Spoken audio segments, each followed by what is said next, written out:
Hello बच्चों, कैसे हो? उम्मीद है सब बढ़िया ही होगा आप लोगों का। और जहाँ तक कहा जाए तो आप लोग लास्ट लेक्चर भी सही से कर ही लिए होगे। तो जैसा कि मैंने लास्ट लेक्चर में आपको कोऑर्डिनेट ज्योमेट्री स्टार्ट किया था, कोऑर्डिनेट सेक्शन का मैंने एक लेक्चर अपलोड किया था। ये आपका सेकंड लेक्चर का फर्स्ट पार्ट में आज आपको बता रहा हूँ। तो चलो स्टार्ट करते हैं। तो अब इसमें आज करेंगे क्या? तो सबसे पहले लास्ट लेक्चर में जो क्वेश्चन दिया, उम्मीद है आप लोग से बना लिए होंगे। कुछ ऐसा उसमें था ही नहीं। अगर कोई डाउट होगा, हमें नहीं लगता, क्योंकि सारा प्रॉब्लम ऑलमोस्ट बनने लायक था, सिंपल सिंपल कैलकुलेशन बेस्ड था, तो बना ही लिए होगे। अगर कोई डाउट होगा तो मुझसे लाइव सेशन में या फिर आप व्हाट्सएप पे जैसे भी हो आप उससे मुझसे डिस्कस कर लीजिएगा, मैं देख लूंगा, कोई बहुत बड़ा इशू नहीं है। अगर कोई कंफ्यूजन हुआ तो ठीक है। तो चलो कंटिन्यू करते हैं। तो जहां तक कंटिन्यू करते हैं, तो अब हम आगे क्या डिस्कस करेंगे। तो सबसे पहली बात जो निकल के आती है कि लास्ट क्लास में मैंने आप लोग को बताया था, क्या बताया था? Internal division and external division, याद है? इंटरनल एंड एक्सटर्नल फॉर्मूला बता रखा था, सारी चीजें बता रखी थी। आई डोंट थिंक उसमें कोई दिक्कत होगा। इंटरनल में पॉइंट बीच में होता था, एक्सटर्नल में पॉइंट लाइन सेगमेंट के बाहर होता। ठीक है, ये सारी चीजें आपको क्लियर होनी चाहिए। आई डोंट थिंक इसमें कोई दिक्कत किसी को होगा। तो मैंने क्या क्या बताया था, एक फास्ट रिव्यू देता हूँ। तो सबसे पहले मैंने बताया था डिवीजन फॉर्मूला में, सबसे पहले internal division. Internal division internal division में बताया था, ये है पॉइंट ए, ये है पॉइंट बी और ये है पॉइंट सी। तो कहा था कि सी डिवाइड ए बी, तो in M is to N ratio, तो एम इज टू एन। तो इस केस में क्या बोलेंगे? C divide A B internally. और यही अगर एक्सटर्नल डिवीजन का था, एक्सटर्नल डिवीजन के लिए केस में क्या था? ए बी लाइन सेगमेंट के बाहर होता था। मतलब ये है ए, ये है बी और ये है सी। तो इसमें ए C by B C, ultimately दोनों के केस में ए C by B C given है। यहाँ भी ए C by B C he given है, बट इसके केस में इंटरनल पॉइंट था और इसके केस में एक्सटर्नल पॉइंट था। तो this is called external division, this is called internal division. अब फॉर्मूला तो आपको पता है। अगर इंटरनल डिवीजन में सी का कोऑर्डिनेट निकालना है, तो इसका कोऑर्डिनेट अगर x1 y1 माने, इसका कोऑर्डिनेट x2 y2 माने, तो सी का कोऑर्डिनेट क्या होगा? mx2 plus nx1 by m plus n। और y कोऑर्डिनेट क्या होगा? my2 plus ny1 by m plus n। तो सिमिलरली यहाँ xy कोऑर्डिनेट आ गया, सिमिलरली यहाँ भी xy कोऑर्डिनेट आ जाएगा। mx2 minus nx1 by m minus n, my2 minus ny1 by m minus n। तो उस हिसाब से बात करें तो this is internal division, this is external division. तो उस हिसाब से तो दिख रहा है, यही है। कुछ छोटी छोटी चीजें हैं, उसको देख लेते हैं और उसके अलावा फिर देखा जाएगा। तो चलो, ये आ गया आपका इंटरनल एंड एक्सटर्नल डिवीजन। तो चलो, ये दो मैंने चीजें बताई थी और मैंने यहीं तक स्टॉप कर दिया था। कहा था कि भाई कि अब आगे डिस्कस करेंगे। तो आज जब स्टार्ट करते हैं कि आज हमें क्या क्या बताना है, तो स्टार्ट करते हैं। तो सबसे पहले कुछ बातें मैं करता हूँ। जैसे आप अप टू 10th लेवल तक आप लोग ऐसा बनाए हो गए, तो एक छोटी सी बात मैं बोलता हूँ। अगर आपको रेशियो कैलकुलेट करने का आ जाता है, सपोज एक बात बोले, मान लो कि आपको बोल दिया गया कि इन what ratio this line divides this line segment. Line segment को कोई लाइन कितनी रेशियो में डिवाइड कर रहा है, तो आपका अप्रोच क्या होगा, या पास में भी आप कैसे करते होंगे, या आपको आप फ्यूचर में क्या करना है? तो रेशियो, उसमें रेशियो निकालना है। तो रेशियो इज अननोन क्वांटिटी। तो करना क्या होगा? तो उसमें कुछ खास करने की जरूरत नहीं है, उसमें रेशियो को मानना होगा। तो मानने के लिए आपके दिमाग में आएगा कि सर हम रेशियो m बाय n माने, ये अपनी जगह सही है। बट बेस्ट अप्रोच होगा for finding unknown ratio, you have to suppose ratio in lambda is to 1। मतलब m बाय n में दो वेरिएबल दिख रहा है, एक m और एक n। अल्टीमेटली कैलकुलेट हो जाएगा क्योंकि हमें रेशियो निकालना है। बट बेहतर अप्रोच होगा कि आप डायरेक्ट रेशियो को क्या माने। अगर आपको अननोन रेशियो कैलकुलेट करना होगा, it is better to suppose ratio in the form of lambda is to 1। मतलब अगर बोलेगा in what ratio C divides, मान लो एक ऐसा बोल दिया, नोट में बोलते हैं in what ratio C divides A B, तो बोले होगा सी डिवाइड्स ए बी। तो सीधे लिखोगे, सपोज कैलकुलेट करना है रेशियो, तो आपको सीधे लिख सपोज कर लेगा let A C by B C equal to क्या मान लीजिएगा? Lambda by 1। क्यों हमने माना? सिंगल वेरिएबल में है, कैलकुलेशन में क्लियर है कि कैलकुलेशन आपको 2-3 लाइन कम जाएगा। आपको जो लैम्डा आएगा that is the ratio. Lambda 2/3 होगा तो रेशियो 2/3, लैम्डा 5/4 होगा लैम्डा, तो रेशियो क्या आ गया? 5/4। तो जब भी आपको अननोन क्वांटिटी कैलकुलेट करने बोले रेशियो में, it is better to suppose ratio in the form of lambda by 1। ये बात याद रखिएगा, और ये आप यूज भी करते होंगे, कोई ऐसा कुछ नया नहीं है। अगर नहीं यूज करते होगे कोई भी, तो ये याद रखिएगा कि रेशियो आप इसी फॉर्म में लिखिएगा, that is lambda by 1। Best होगा, कैलकुलेशन कम करें। ये तो आगे बात की आपको अगर कभी अननोन रेशियो निकालना है तो आपको करना क्या हो। ठीक है, अब आ जाते हैं नेक्स्ट। अब इसी में पॉइंट लेते हैं, ये पहला पॉइंट आ गया। इसी में देखो, इसी पॉइंट्स को एक थोड़ा एक्सप्लेन करते हैं। मान लो कि ये है पॉइंट ए, ये है पॉइंट बी, बीच में है सी। तो अगर सी एग्जैक्ट बीच में है, मतलब एग्जैक्ट मिड में नहीं, मतलब कहीं भी हो सकता है, या बी, ए और बी के बीच में कहीं भी हो सकता है, तो रेशियो निकालने बोल रहा है, तो आप क्या कर रहे होगे, A C by B C equal to lambda by 1। तो अब बताओ लैम्डा यहाँ होगा क्या, अगर सी सही में ए और बी के बीच में है तो लैम्डा यहाँ पॉजिटिव होगा। मतलब यहां से अगर देख लो, यहाँ सी डिवाइड, ये देखना, सी डिवाइड ए बी इन, क्या लिख सकते हो, in lambda is to 1 ratio internally. Internally इस लैंग्वेज की हम बात करते हैं, इस लैंग्वेज की बात करते हैं। तो दैट इंप्लाइज यहाँ से क्या दिख रहा है कि सी तो ए और बी के बीच में है, ये आपको दिख रहा है फिगर से। तो यहाँ से अंडरस्टूड है कि लैम्डा क्या होगा, lambda must be greater than 0। Lambda आपका पॉजिटिव होगा, कोई प्रॉब्लम नहीं, कोई ऐसा इश्यू नहीं है। ये अंडरस्टूड है कि लैम्डा जो आप निकालोगे वो क्या होगा, पॉजिटिव होगा। मतलब हमने बोल दिया C divide A B by 2/3 ratio internally, तो 2/3 का पॉजिटिव क्वांटिटी, वही तो मैं बोल रहा हूँ, ऐसा है क्या। अब इसी को एक डिफरेंट लैंग्वेज में एक्सप्रेस करते हैं, और इसको आप मेरी बात सुनो। अगर मान लो, छोटी सी बात, सी ए और बी के बीच में है, इसको एक डिफरेंट लैंग्वेज में रिप्रेजेंट करना है कि हमें इसे कुछ और तरीके से, एक लैंग्वेज तो ये हो गया कि आपको पता है कि सी ए और बी के बीच में है, तो रेशियो लैम्डा बाय 1 मान लिया, लैम्डा पॉजिटिव होगा। इसी को एक डिफरेंट लैंग्वेज में हम एक्सटर्नली भी रिप्रेजेंट कर सकते हैं। इसी चीज को अगर हम लिख सकते हैं, इसी चीज को हम in other language, in other language, in other language हम इसी चीज को लिख सकते हैं, C divide, C divide A B in minus lambda to 1 ratio externally. ठीक है ना, एक्सटर्नली। अब मेरी बात समझ रहे हो मैंने क्या बोला। एक छोटा सा एग्जांपल लेता हूं तो आपको और अच्छे से क्लियर होगा, ये लिख लेना। ये तो पॉइंट क्लियर है, C divide A B lambda, आपको पता है कि सी बीच में है तो ए लैम्डा इज टू 1। इसी को अगर हम दूसरे लैंग्वेज लिखना चाहें तो इसको minus lambda by 1 ratio externally भी लिख सकते हैं। मतलब आपको पता है कि वो पॉइंट बीच में है, रेशियो आ गया लैम्डा बाय 1। उसी चीज को हम दूसरे तरीके से भी लिख सकते हैं, बात घुमा फिरा के वही है। मेरी बात समझना, बात घुमा फिरा के वही है। जैसे मैंने छोटा सा एग्जाम्पल लिया, देखना यहाँ से क्लियर हो जाएगा। ये हो गया ए और या बी, और ये हो गया सी। मान लो ये मान लिया 3/2, तो क्या लिख सकते हैं कि सी डिवाइड, लिख सकते हैं सी डिवाइड ए बी इन क्या होगा, 3:2 रेशियो इंटरनली। इंटरनली, इंटरनली, ये तो पहला है। इसी चीज को हम दूसरे तरीके से भी लिख सकते हैं, ये भी सेम ही मीनिंग रिप्रेजेंट कर रहा है, C divide A B in -3/2 ratio externally. मतलब अगर कोई रेशियो को अगर निगेटिव में रिप्रेजेंट कर रहे हो, तो मतलब वो अगर हमने -3/2 रेशियो एक्सटर्नली, मतलब ये नहीं कि सी पॉइंट जो है ए और बी के आउटसाइड लाइन सेगमेंट में है, एग्जैक्टली सी पॉइंट ए और बी के मिड में है, यानी ए और बी के बीच में कहीं भी हो सकता है। तो ये आपका लैंग्वेज में कंफ्यूज मत होना, हम इंटरनल डिवीजन को एक्सटर्नल फॉर्म में रिप्रेजेंट कर सकते हैं। लैंग्वेज ही है, लैंग्वेज मतलब इस लैंग्वेज को हम इस फॉर्म में लिख सकते हैं, बात घुमा फिरा के एक ही मीनिंग निकलता है, कंफ्यूजन की कोई गुंजाइश नहीं है।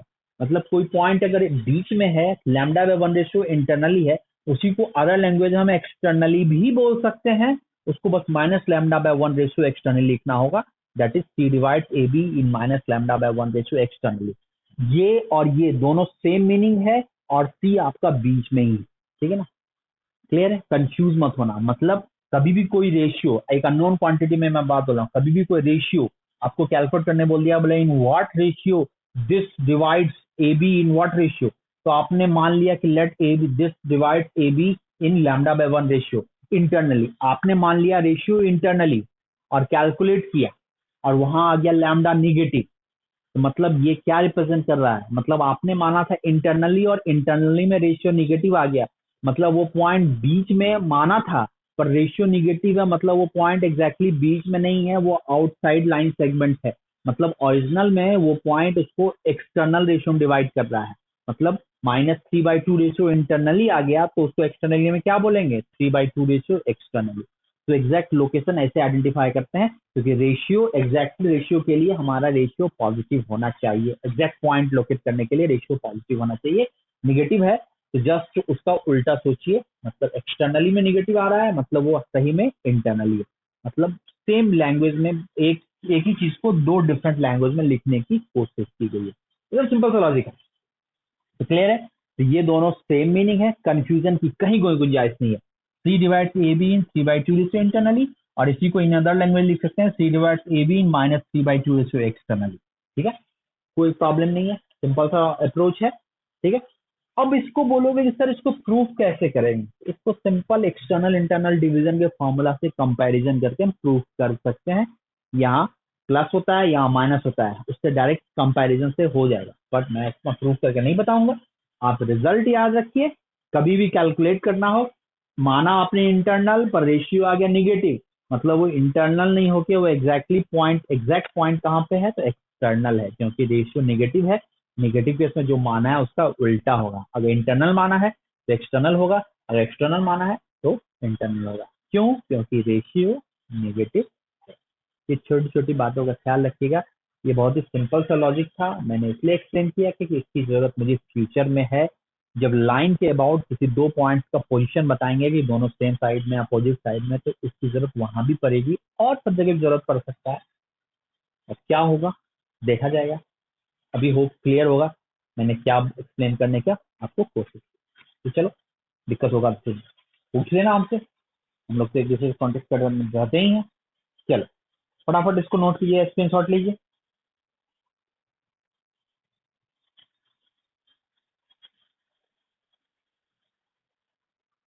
ठीक है, चलो इसी में अब आते हैं, एक क्वेश्चन लेते हैं। क्वेश्चन नंबर 1 एक ही है, इन व्हाट रेशियो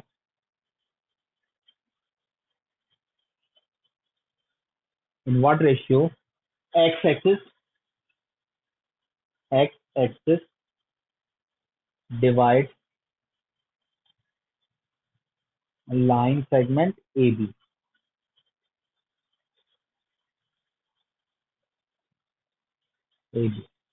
अब इसमें है पहला नंबर, A है आपका 3,2, B है आपका, मान लिया हमने 3,-2, ठीक है, 3,-4 ले लेते हैं, 3,-, ठीक है, 3,-। सिमिलरली इसका दो एग्जांपल लेते हैं, ए ले लिया, ए को फिर से 3,2 लिया, और बी ले लिया हमने, बी ले लिया -1,4, -1। मान लो इन दोनों क्वेश्चन में अगर हमें बोल दिया कि इसको एक्स एक्सेस किस रेशियो में ए बी को डिवाइड कर रहा है, ठीक है, किस रेशियो में ए बी को डिवाइड कर रहा है, मतलब ए और बी लाइन सेगमेंट को एक्स एक्सिस किस रेशियो में डिवाइड कर रहा है। तो जरा मैं इसको सॉल्व करने की कोशिश करता हूँ, उम्मीद है सारा नोट कर लिया होगा आप लोगों ने। तो चलो मिटाता हूँ। अभी मैं फिगर ड्रॉ नहीं करूंगा, एक सिंपल सिंपल मान के बनाऊंगा। देखो एग्जैक्ट आप कोऑर्डिनेट एक्सिस से भी पे भी ले जा सकते हो, पर मैं क्योंकि एक्स एक्सिस है, पर कोई लाइन दे दिया तो उसमें फिर कोऑर्डिनेट एक्सिस को ड्रॉ करना होगा, या कुछ और डिफरेंट टाइप कर्व दे दिया तो उतना ड्रॉ करने की जरूरत पड़ेगी, जिसके लिए मैं उसको अभी कोऑर्डिनेट एक्सिस को अवॉइड करता हूँ और डायरेक्ट मानता हूँ। तो देखो इसका सॉल्यूशन में आता हूँ, सॉल्यूशन में यहीं से स्टार्ट करता हूँ। सॉल्यूशन नंबर 1 का ए, ठीक है, let X axis divide A B in lambda is to 1 ratio internally. ये लैंग्वेज पकड़ना, देखिए internally X axis A B को लैम्डा बाय 1 रेशियो इंटरनली में डिवाइड कर रहा है, मतलब ये है आपका, देखना ये है ए, ये है बी, और ये सी, ये सी किस पे लाई कर रहा है? लाइज ऑन एक्स एक्सिस, मान लिया लाइज ऑन एक्स एक्सिस। अभी हमने रफ फिगर ड्रॉ किया, कोऑर्डिनेट एक्सिस रिप्रेजेंट नहीं किया। अब आ जाते हैं नेक्स्ट, ये C lies on X axis है। अब देखो क्या है, गौर से देखो, पॉइंट ए का कोऑर्डिनेट क्या है? 3/2। पॉइंट बी का कोऑर्डिनेट क्या है? 3, -4, एक्स कोऑर्डिनेट 3, वाई कोऑर्डिनेट -4, ठीक है। तो वो 3, -4 की जगह मैंने इसको ले लेता हूँ ना 1, -4 लेता हूँ। थोड़ा परपेंडिकुलर आएंगे, 1, माइनस, ऐसे तो डायरेक्ट दिख रहा था 1, माइनस, सिंपल अप्रोच भी है, पर मैं अभी जो जनरल अप्रोच उससे चलता हूँ, 1, -4 रेशियो क्या माना, λ/1। आपको पता है कि अगर कोई पॉइंट अगर एक्स एक्सिस पे होगा तो इसका एक्स कोऑर्डिनेट क्या होगा, that is X coordinate equal to क्या होगा, 0। मतलब सी का एक्स कोऑर्डिनेट 0 होगा तो आप लिख सकते हो यहां से, अगर इस रिजल्ट से निकालो तो what is the x coordinate of this point, 0। Sorry, x coordinate नहीं बोलेंगे, वाई कोऑर्डिनेट 0, एक्स एक्सिस है ना, तो एक्स एक्सिस पे वाई कोऑर्डिनेट क्या होता है, 0। तो बस वहीं से निकालना है, एक्स कोऑर्डिनेट से कोई मतलब नहीं है, वाई कोऑर्डिनेट्स निकालो क्योंकि एक्स एक्सिस पे है। अगर कोई लाइन होता तो वहां से निकालते, अभी मैं सिंपल एक्स एक्सिस रिप्रेजेंट कर रहा हूँ, मतलब सी वाई कोऑर्डिनेट से मतलब है। तो what is the Y coordinate of C, लिख सकते हैं Y coordinate of C, y coordinate of c equal to क्या होगा, 0। That implies 0 equal to c का y कोऑर्डिनेट निकालेंगे तो क्या लिख सकते हैं, lambda into -4 mx2 plus nx1 by m plus n, तो क्या होगा lambda into -4 plus lambda into -4 plus 1 into 2 divided by क्या होगा, lambda plus 1। I don't think यहाँ तक किसी को दिक्कत होगा, -4 lambda plus 2 divide by lambda plus 1। और अगर यहाँ तक कोई दिक्कत नहीं होगा तो लिख सकते हैं -4 lambda equal to sorry 4 lambda equal to 2, that implies lambda equal to क्या आ गया, 1/2। मतलब किस रेशियो में ये पॉइंट सी ए बी को डिवाइड कर रहा है, किस रेशियो में डिवाइड कर रहा है, तो 1/2 रेशियो। मतलब C divide A B in 1/2 ratio internally, क्योंकि इंटरनली माना था और रेशियो आ गया पॉजिटिव, मतलब आपने जो माना था वो सही है, वो अपने एग्जैक्ट लोकेशन पे ही है जो आपने सपोज किया था, उसमें कोई इफन बट नहीं है। और मैंने 0 से कंपैरिजन किया, क्यों किया है, क्योंकि ये पॉइंट आपका एक्स एक्सिस पे है, एक्स एक्सिस पे वाई कोऑर्डिनेट ऑलवेज क्या होता है, 0। क्लियर। अब अगर यहां तक आपको कोई दिक्कत नहीं ये, तो इसका दूसरा क्वेश्चन आते हैं, दूसरा बी। फिर से वही बात, let X axis divides A B in किस रेशियो में, λ/1 रेशियो इंटरनली। मतलब ये है आपका ए, ये है आपका बी और ये है पॉइंट सी, किस में डिवाइड किया, λ/1 ratio internally, this divide λ/1 ratio internally. देखो ये वाला पॉइंट क्या है, 3,2, ये वाला पॉइंट क्या है, बी क्या है, -1,4 और सी का फिर से y कोऑर्डिनेट क्या होगा, y कोऑर्डिनेट इक्वल टू क्या होगा, 0। अब देखो क्या आ रहा है, तो -1,4 है, तो देखो यहाँ से कैलकुलेट करेंगे तो देखो क्या आ रहा है, तो that is y coordinate 0 equal to क्या लिख सकते हैं, 4 लैम्डा प्लस क्या लिख सकते हैं, 2 डिवाइड बाय क्या होगा, lambda plus m plus n, ठीक है। That implies lambda equal to क्या आ गया, -1/2 आ गया। What is the meaning of this, आपने सी को इंटरनली माना था पर लैम्डा आ गया निगेटिव, मतलब इसका मतलब ये है कि सी एग्जैक्ट सी ए और बी के बीच में नहीं है, आपने बीच मान के सॉल्व किया था पर रेशियो निगेटिव आ गया। अगर एग्जैक्ट लोकेशन की हम बात करें तो यहाँ से निकल रहा है कि जो हमने अभी कुछ देर पहले थ्योरी बताई थी, माना था इंटरनली बट रेशियो आ गया negative. What is the meaning of this, इसका मतलब यही हुआ कि सी आपका ए और बी के बीच में नहीं, सी एक्सटर्नली डिवाइड कर रहा है ए बी को, बट इन अदर लैंग्वेज हम उसको इंटरनली भी रिप्रेजेंट कर सकते हैं, ये कहना है। मतलब यहाँ से क्या लिख सकते हैं, C divides A B in -1/2 ratio internally, और in other language C divides A B in 1/2 ratio externally. दोनों को लिख सकते हैं, मतलब एक पॉइंट को इंटरनली एक्सटर्नली दोनों फॉर्म रिप्रेजेंट कर सकते हैं। बात घुमा फिरा के एक ही मीनिंग निकलता है, बस रिप्रेजेंट का तरीका अलग हो जाता है, एक बार पॉजिटिव रेशियो देखते हैं, एक बार नेगेटिव, ठीक है। तो वही चीज है, मतलब यहाँ पर सी बीच में नहीं है, एग्जैक्ट लोकेशन ऑफ सी क्या हो गया, मतलब क्या हो गया, C exact location of C is outside the line segment A B. मतलब एग्जैक्ट लोकेशन ऑफ सी क्या आ गया, exact location of C, location of C क्या होगा, outside the line segment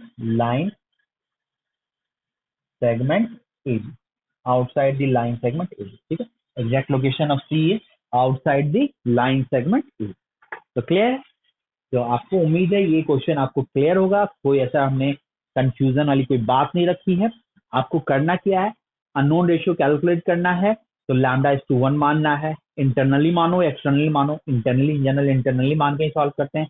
ratio calculate किया, रेशियो के दो पॉसिबिलिटी है, अगर रेशियो पॉजिटिव आया मतलब आपने जो माना था वो लोकेशन सही है, मतलब इंटरनली ही रह गया। अगर रेशियो निगेटिव आया तो मतलब आपने जो माना था उसका उल्टा होगा, मतलब उस केस में रेशियो क्या होगा, अगर मतलब निगेटिव आ गया मतलब इंटरनली माना है तो एग्जैक्ट लोकेशन क्या होगा उसका, एक्सटर्नली होगा। ये छोटी छोटी बातें उससे निकल के आती हैं, इसको ख्याल रखिएगा, ठीक है। तो चलो फटाफट इसको नोट करो, इस तरह से इसको सॉल्व करते हैं और सिमिलर टाइप क्वेश्चन हम एक होमवर्क देंगे। चलो देखो बड़ा,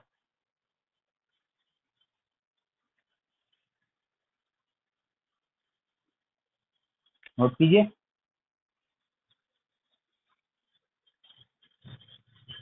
कोई कंफ्यूजन का गुंजाइश नहीं होना चाहिए।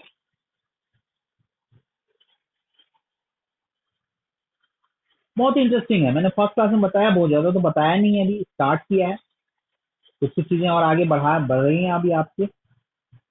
टॉपिक इतना इंटरेस्टिंग है कि आपको मजा आ जाए, बस ये कि आपको इंटरेस्ट लेना होगा।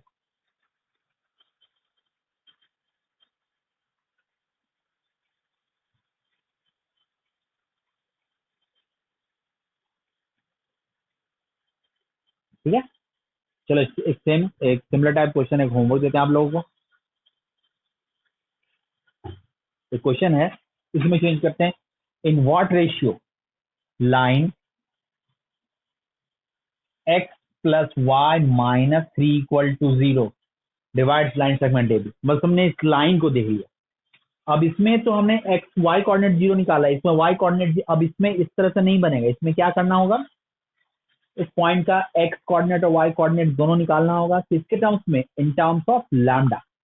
और उस कोऑर्डिनेट को, वो कोऑर्डिनेट इस पे लाई करेगा क्योंकि ये लाइन, इसको मतलब लाइन कुछ ऐसा जा रहा होगा, मतलब पॉइंट सी का कोऑर्डिनेट को उस लाइन पे रख दो, आपका रेशियो निकल जाए। एकदम कोई कैलकुलेशन नहीं है, सिंपल सा तो बना लीजिएगा, ठीक है। तो ये तो हो गया आपका इन रेशियो कैलकुलेट करने का अप्रोच, कि कैसे रेशियो कैलकुलेट करते हैं। इसका भी एक स्क्रीनशॉट ले ही लो।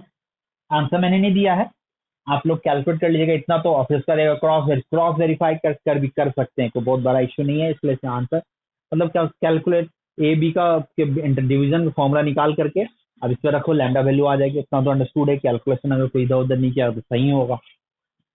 अब रैंडम क्वेश्चन है, सबका आंसर जनरेट करना, फिर अभी कैलकुलेट करना होगा, तो आप कैलकुलेट कर लीजिए, एक वेरीफाई कर लीजिए, ठीक है। चलो अब आ जाते हैं, लिख लिया इसको। अब आ जाते हैं, अब नेक्स्ट जो पार्ट आता है उसको हम डिस्कस करेंगे, दैट इज हार्मोनिक कंजुगेट। जरा मैं इस पे बात करता, लिखिएगा, harmonic conjugate,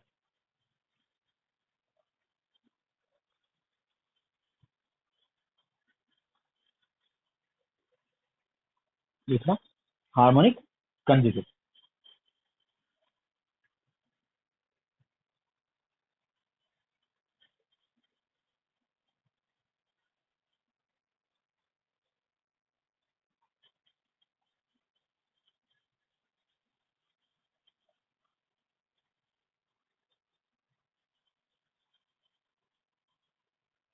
what is this, this is harmonic conjugate, ठीक है। तो अब आते हैं हार्मोनिक कंजुगेट में क्या है। देखो एग्जैक्टली होता यूं है कि एक लाइन दिया हुआ ए बी, सुनना मेरे पास, पहले लैंग्वेज देखना, फिर सब इसका स्टेटमेंट मैं आपको स्लाइड के थ्रू शेयर कर दूंगा। एक लाइन दिया हुआ है ए बी, ठीक है, ए बी पहले देखो, ए बी, इसको आगे एक्सटेंड किया, दो पॉइंट लिया, एक पॉइंट इंटरनल लिया, एक पॉइंट एक्सटर्नल लिया, ठीक है। P and Q, P internal है, क्यू एक्सटर्नल है। अब देखो क्या है, ए बी है, तो देखो सबसे पहले क्या है, A P by B P, जिस रेशियो में पी इंटरनली डिवाइड करेगा वही रेशियो में क्यू जो होगा इसको एक्सटर्नली डिवाइड करेगा। मतलब क्या लिख सकता है, ए क्यू बाय बी क्यू, मतलब यही कह रहा है, P divides AB internally and Q divides AB externally in same ratio, in same ratio। यानी P AB को जिस रेशियो में डिवाइड कर रहा है इंटरनली, वही रेशियो में Q एक्सटर्नली डिवाइड कर रहा है AB को। तो इस तरह का अगर सिचुएशन जनरेट होगा तो दैट सिचुएशन में हम बोलते हैं दिस P एंड Q, ये दोनों जो इंटरनल पॉइंट एक्सटर्नल पॉइंट जो है, ये P and Q are said to be harmonic conjugate of each other with respect to line segment A B. इसमें बोल सकते हैं, देन हम बोल सकते हैं P and Q are said to be harmonic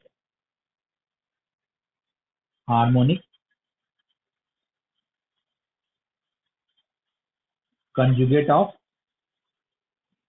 each other with respect to line segment। I think आपको ये पॉइंट क्लियर होगा हमने क्या बोला। मतलब जिस रेशियो में ये डिवाइड कर रहा है P, उसी रेशियो में डिवाइड कर रहा है Q, तो P और Q को हम A और B के रेस्पेक्ट में हार्मोनिक कंजुगेट बोलते हैं। यही है मेनली हार्मोनिक कंजुगेट का आपका रिजल्ट। और बहुत ही सिंपल सा लॉजिक है, बस हार्मोनिक कंजुगेट। पहले आप इसका पूरा अपना अगर चलो मैं स्लाइड शेयर कर देता हूँ, उस पूरे स्टेटमेंट को पूरा सिस्टमेटिक लिख लो। एक पॉइंट और है, पहले रुक जाओ, स्लाइड शेयर करने से पहले एक पॉइंट और है, मैं उसको देख लेता हूँ। एक पॉइंट और क्या आ रहा है, उसको भी तुरंत स्लाइड के बाद तुरंत उसको प्रूव भी करना है। इसको प्रूव करने के लिए आप पहले इसको स्लाइड से जो भी स्टेटमेंट उसको नोट कर लीजिएगा, और उसके बाद जो स्टेटमेंट मैं अभी दे रहा हूँ उसको प्रूव कीजिएगा वीडियो पॉज करके। उसके बाद मैं इसको प्रूव भी दूंगा। देखो क्या है, तो सबसे पहला स्टेटमेंट क्या निकल के आया कि P और Q एक AB को इंटरनली और एक AB को एक्सटर्नली डिवाइड कर रहा है। तो इस P और Q पॉइंट को इस A और B के रेस्पेक्ट में हम हार्मोनिक कंजुगेट बोलते हैं। That is very simple, very simple. ठीक है, हार्मोनिक कंजुगेट मतलब P और Q AB के रेस्पेक्ट में harmonic conjugate of each other है with respect to line segment AB। अब इसमें एक रिजल्ट लिखता है, यहां लिखता है एंड, इसी से एक रिजल्ट निकल के आता है। ये जो AB, ठीक है, AB sorry AP AB and AQ AP AB and AQ, ये जो होगा ना, ये आपका इस केस में जब ये जो कंडीशन सेटिस्फाई करेगा तो इस केस में HP में होगा। मतलब यहां से क्या बोल सकते हो कि 1/AP 1/AB और 1/AQ आपका किस में निकल के आ जाएगा, AP में निकल के आ जाएगा। This is in AP। और जस्ट यहीं से एक रिजल्ट जनरेट होता है कि अगर ये AP में होगा तो हमें क्या है कि 2/AB equal to 1/AP plus 1/AQ। ये रिजल्ट यहाँ पर जनरेट होता है, इसको याद रखिएगा। मतलब कहने का मतलब है कि 2/AB equal to 1/AB plus 1/AQ। This is the result of harmonic conjugate. मतलब यहाँ P और Q क्या है, P and Q are harmonic conjugate of each other with respect to line segment AB। Very simple. तो इस case में क्या बोलेंगे कि P और Q हार्मोनिक कंजुगेट है, और उसमें रिजल्ट क्या निकल के आया है, AP AB और AQ में कि ये आपका HP में है, और ये रिजल्ट निकल क्या है 2/AB equal to 1/AP plus 1/AQ। मतलब अगर हमें ये रिजल्ट प्रूफ कर दिया तो ऑटोमेटिक ये हम बोल सकते हो। समझे मेरी बात। तो हमें प्रूफ क्या करना है, पहले आप स्टेटमेंट लिख लो, और हमें प्रूफ क्या करना है कि this should be equal to this plus this. Clear है मेरी बात। तो चलिए पहले आप स्टेटमेंट लिख लीजिए व्हाट इज हार्मोनिक कंजुगेट, और उसके बाद इस रिजल्ट को प्रूव कीजिएगा। प्रूफ अभी तुरंत करना है, वीडियो नोट करने के बाद वीडियो पॉज कीजिएगा, मैं सॉल्यूशन तुरंत दूंगा और उसके बाद देखता हूँ। चलो पहले स्टेटमेंट नोट करो। सारा स्टेटमेंट आपको दिख रहा है। The 2 points P and Q divide the line AB internally and externally in the same ratio m/n. Then P and Q are said to be harmonic conjugate of each other with respect to A and B. ठीक है, figure दिख रहा है, सब चीज दिख रहा है, रिजल्ट भी दिख रहा है। Also AP AQ are in HP। तो क्या लिख सकते हैं, 2/AB equal to 1/AP plus 1/AQ को लिखिए और प्रूव करें।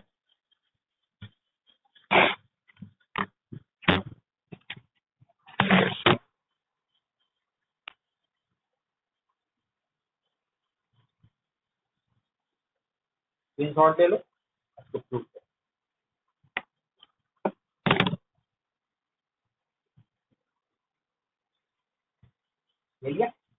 चलिए वीडियो पॉज कीजिए और calculation start.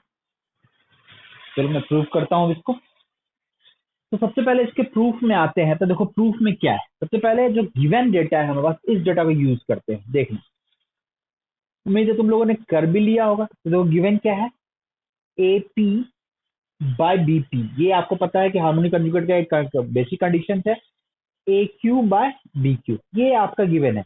AP by BP equal to AQ by BQ। अगर यहां तक आए तो अब आते हैं इसको सॉल्व करते हैं। हमें किस फॉर्म में कन्वर्ट करना है, इससे हमें इस फॉर्म में कन्वर्ट करना है। AP और AQ की जरूरत है पर BP की जरूरत नहीं है, BQ की जरूरत नहीं है। यानी BP और BQ को इन terms of AB AP AQ replace करने की कोशिश करते हैं, जस्ट यहीं से इसमें टारगेट करते हैं। तो देखो AP को एज इट इज रहने दिया। देखो बीपी को लिख सकते हैं, बीपी को लिख सकते हैं in terms of A B minus AP, ठीक है, क्योंकि जो जो रिक्वायरमेंट है उस हिसाब से मैं लिख सकता हूँ।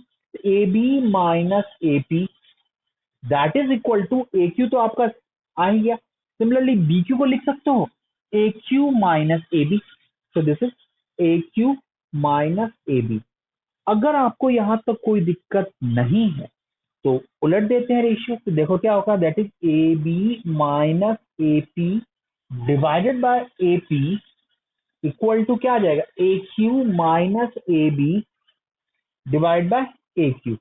अगर यहां तक कोई दिक्कत ना है तो आपको क्या लिख सकते हैं, this is equal to, this is A B minus A P है ना, तो दिस क्या होगा, A B by A P minus one equal to one minus A B by A Q.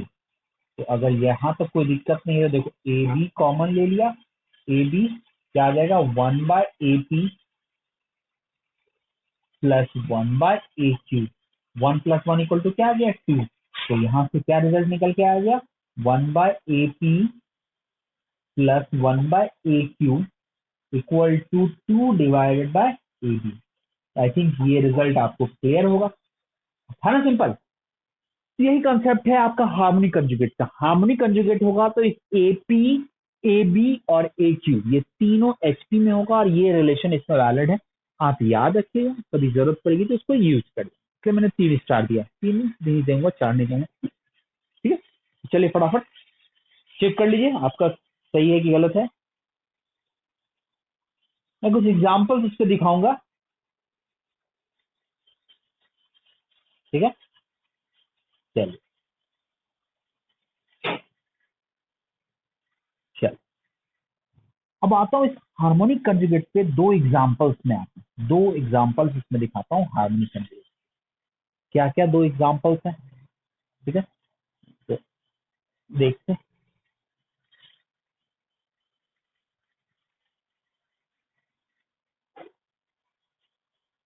सबसे पहला एग्जाम्पल मैं देखता हूँ, ये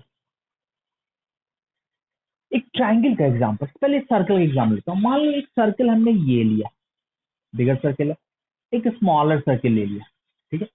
अब दोनों पे टेंजेंट ड्रॉ करता हूँ, दैट इज कॉमन टेंजेंट। यहाँ से एक टेंजेंट ड्रॉ किया, ये आपको ऐसा गया, दूसरा टेंजेंट ड्रॉ किया, ये आपको ऐसा गया, ठीक है। सिमिलरली ये टेंजेंट भी, ये टेंजेंट है, ठीक है। सिमिलरली ये टेंजेंट भी, ठीक है। अब आते हैं, मान लेते हैं ये टेंजेंट है, ये आपका मान के चला टच कर दिया और इसको आगे बढ़ाया और इसको आगे बढ़ाया, ठीक है, यहाँ तक इसको आगे बढ़ाया। तो गौर से देखो ये वाला पॉइंट, ये वाला पॉइंट हम मान लेते हैं ए, इस पॉइंट को मान लेते हैं बी, या इसको मान लेते हैं सेंटर है ना, तो centre of first circle C1, centre of second circle C2, इसको मान लेते हैं P और इसको मान लेते हैं Q, Q, ठीक है। इसका रेडियस को मैंने मान लिया R1, इसके रेडियस को मैंने मान लिया R2, ठीक है। और जहां पे ये टच किया तो इसको मान लेते हैं T1, इसको मान लेते हैं T2, ठीक है। सिमिलरली मैं यहां भी इसको देखूंगा, तो सबसे पहले मैं आता हूं इस P और Q के बारे में। तो सबसे पहले मैं स्टेटमेंट ये बोलना चाहता हूं, this P and Q are harmonic conjugate of each other. This P and Q are harmonic conjugate of each other, with respect to point C1 and C2, each other with respect to point C1 and C2। मतलब C1 C2 के respect में इस P और Q को हम harmonic conjugate of each other बोलेंगे, ठीक है।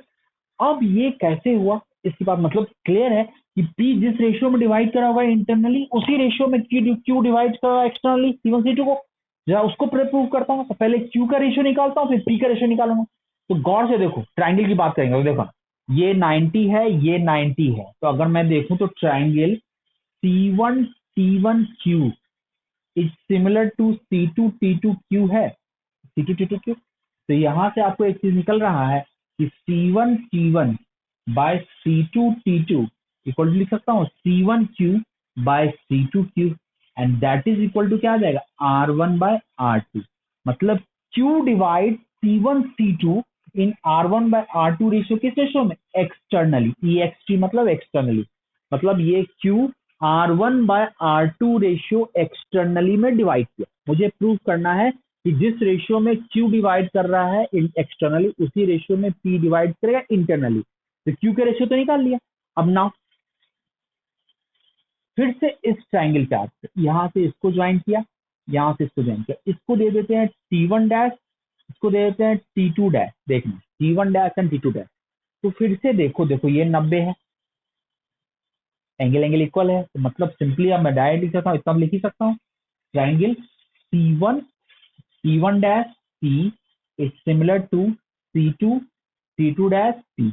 मतलब ये C1 T1 डैश P और C2 T2 डैश P ये दोनों ट्राइंगल सिमिलर है।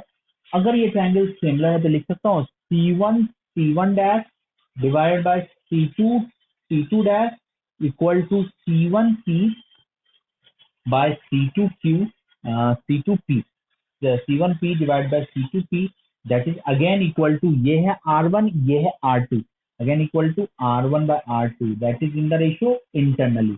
तो यहां से फ्रॉम 1 एंड 2 आपको क्या दिख रहा है कि 1 से दिख रहा है कि Q R1 by R2 ratio externally divide कर रहा है और P R1 by R2 ratio internally divide कर रहा है। तो इससे क्या कंक्लूजन निकला, इससे यही कंक्लूजन निकला ना कि this P and Q divide C1 C2 externally and internally in same ratio, that is P and Q are harmonic conjugate of each other with respect to line segment C1 C2।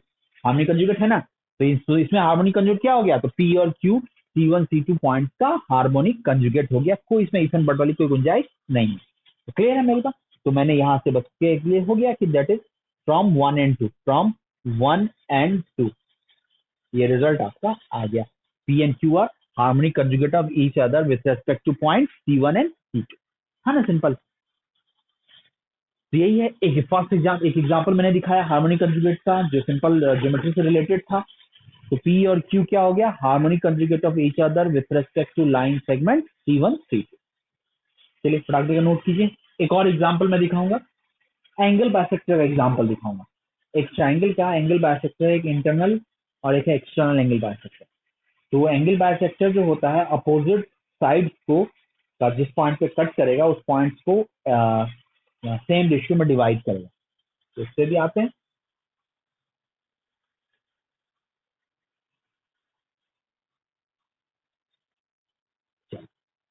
Down चलो next example देखते हैं।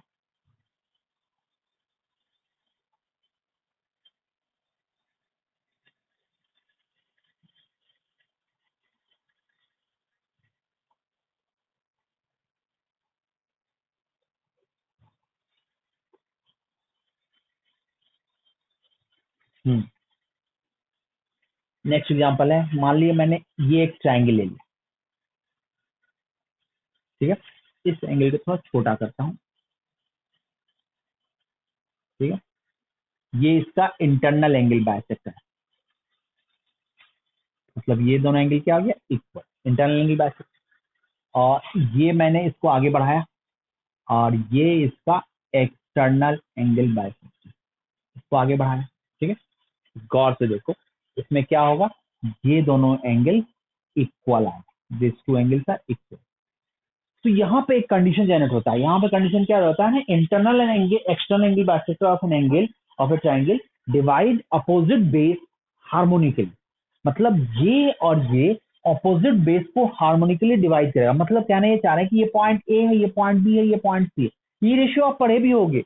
तो उसी ratio को मैं देखता हूँ कि ये पॉइंट अगर डी ले लिया और ये पॉइंट ई ले लिया, ये रिजल्ट आपको पता होगा। मैं प्रूफ नहीं करूंगा, सीधे रिजल्ट बता देता हूँ कि आपको पता होगा कि BD बाय DC, आपको पता है ना AB बाय AC, एक रिजल्ट पता होगा, that is AB by AC equal to क्या लिख सकते हैं, BD by DC, and this is also equal to BE by CE, that is BE by CE। तो यहां से क्या दिख रहा है कि D जिस रेशियो में BC को डिवाइड कर रहा है इंटरनली, वही रेशियो में E डिवाइड कर रहा है एक्सटर्नली। मतलब अगर हम बोले सिंपली इसको अलग से लिख देते हैं, BD बाय DC को मान लिया M बाय N, ये कौन सा है, इंटरनल, और अगर BE बाय CE इसको अगेन M बाय N मान लिया, तो इसको क्या बोलेंगे, दैट इज एक्सटर्नली। तो यहां से क्या दिख रहा है, फ्रॉम 1 एंड 2, यहां से फ्रॉम 1 एंड 2 से दिख रहा है कि from 1 and 2 this D and E divides BC in same ratio of lines, divide BC in same ratio. तो उसमें क्या बोलोगे, ये D और E क्या बोलोगे, क्या बोलोगे, D एंड E आर क्या बोलेंगे, harmonic conjugate of each other, harmonic conjugate of each other with respect to line AB। Clear है, इसमें रिजल्ट क्लियर हो गया। अगर ये है तो ये क्लियर होगा, इसी से एक रिजल्ट और निकल के आ गया, क्या निकल के आ गया कि 2 by BC equal to 1 by BD plus 1 by BE, जो आप रिजल्ट बताए थे।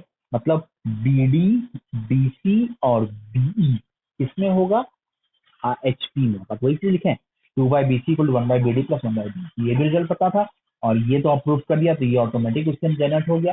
तो यही दो एग्जाम्पल मैंने बताया। अब ये रेशियो कहाँ से है, इसमें कंफ्यूज मत होना, ये आप 10th क्लास की ज्योमेट्री में पढ़ चुके हैं, थ्योरम भी है, तो उसको आप एक बार कंफ्यूजन है तो देख लीजिएगा और रिजल्ट याद भी रखिएगा। Internal division angle bisector formula, this by this equal to this by this, internal में भी और एक्सटर्नल में भी डिवाइड कर रहा है, तो this by this equal to this by BE by C। ठीक है, तो ये रेशियो फॉर्मूला होता है जो आपको ज्योमेट्री में पढ़ना होता था, तो वही रिजल्ट मैंने अभी डायरेक्ट यूज कर लिया, और यहाँ से ये बात कंक्लूड होके आई कि ये जो आपका पॉइंट डी और पॉइंट ई, ये दोनों एक दूसरे को हार्मोनिक कंजुगेट, ये दोनों एक दूसरे का हार्मोनिक कंजुगेट है with respect to line segment BC। मतलब ये इंटरनल और external angle bisector opposite base को हार्मोनिकली डिवाइड कर रहा है, ऐसे भी बोल सकते हो, और इस फॉर्म में भी बोल सकते हो। मतलब बात समझ में आ रही है, ये सारी चीजें आपको हार्मोनिक कंजुगेट से रिलेटेड है। तो आई डोंट थिंक अब हार्मोनिक कंजुगेट में तुमको कोई दिक्कत होगा, आप लोगों को दिक्कत होगा, पॉइंट क्लियर है। मतलब जिस रेशियो में इंटरनल डिवाइड करा वही रेशियो में उसको एक्सटर्नल डिवाइड करा। ठीक है, तो ये सब याद रखिएगा, ज्यादा कुछ इसमें कुछ करने के लिए है नहीं। चलो पहले इसको पहले नोट करो, तो मैं इसको कंक्लूड करके कुछ क्वेश्चन आप लोगों के साथ शेयर करूंगा।